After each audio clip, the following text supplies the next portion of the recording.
everybody, and welcome back to Lindsey's Little Library. So today is BookList Thursday, and BookList Thursday is something I do with Sarah over at Sarah's Nightstand. We come to you every Thursday with some sort of thoughts, ideas, recommendations, something bookish related. And so today we're actually doing our 5-star prediction follow-up. So we've been doing 5-star prediction videos pretty much since the beginning, for a very long time. And this last year or so, we've been inviting some guests to do 5-star predictions with us. And so for this round, we had Gloria from Gloria Thompson join us for this one. And our kind of theme was to read books that have been like pushed into our hands, books that people have been really wanting us to read for quite a while that others think that will be 5-star predictions. Or 5 stars. So I have them here. I have read that we had a much better month this month, or much better round this time for myself. I had some really, really good books. Okay, so let's get into what I read. So if you remember from my predictions video, however many weeks ago, I picked 3 books. One of them I actually didn't end up reading because I ended up allowing my aunt to kind of take some books and read them, not realizing that that was one of them until it was kind of too late.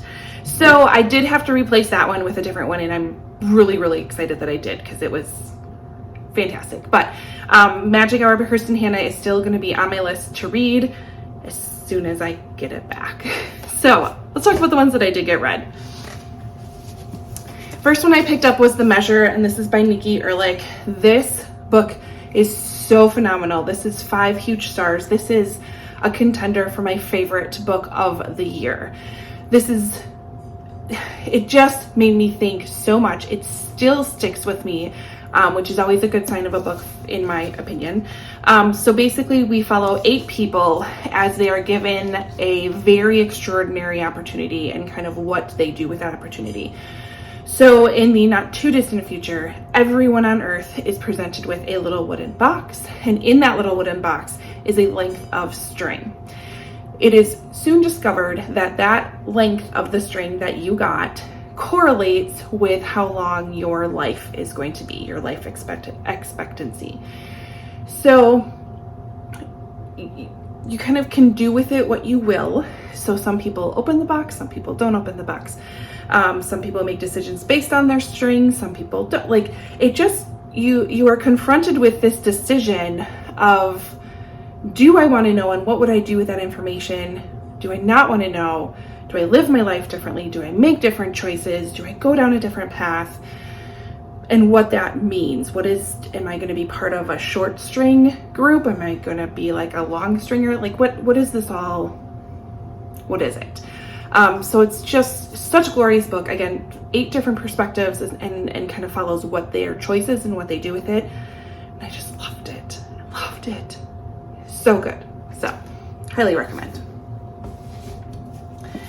The next one I picked up, and finally picked up, I know, is The Last Time I Lied by Riley Sager.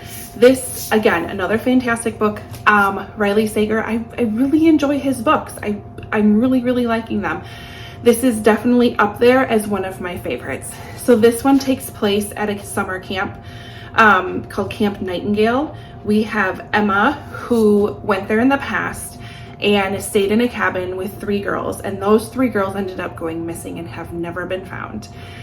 She ends up going back to the camp, even though there are accusations made by her, even though there is speculation around why she's still around, what happened to these other 3 girls. She goes back as a counselor to maybe try to put some peace to what happened in the past. And it goes from there. And it's excellent. It's so excellent. I loved it. I love Riley Sager's writing. I like we get the past story, we get the present story. It's just overall definitely up there. I think Lock Every Door is still my favorite, but this one is definitely a close contender, and now I need to just get to his other newest releases that he had out. But 5 stars, fantastic, really enjoyed this book. And then the book I decided to pick up in place of Magic Hour isn't necessarily a book that's been shoved into my hands. It's a book I didn't know much about, yet I was really curious about and was hoping that I could push it into someone else's hands. And I am so happy to say that I can. I picked up The Butcher and the Wren by Elena Urquhart. She is a co-host of a podcast called Morbid that I thoroughly enjoy. Love that podcast. They go over a lot of cold cases and true crime and stuff like that. So this one is written by Lena. She is a mortician by trade, and so she wrote it from the perspective of a medical examiner going after a serial killer. So you have serial killer perspective in here, and you have the medical examiner and what she's discovering and what she's finding out and how she's going after the butcher. Really, really liked it. It's debut novel. I did give it 4 stars. Not perfection, yet really, really strong start to her writing career. So I would highly recommend this one. It says something dark is lurking in the Louisiana bayou.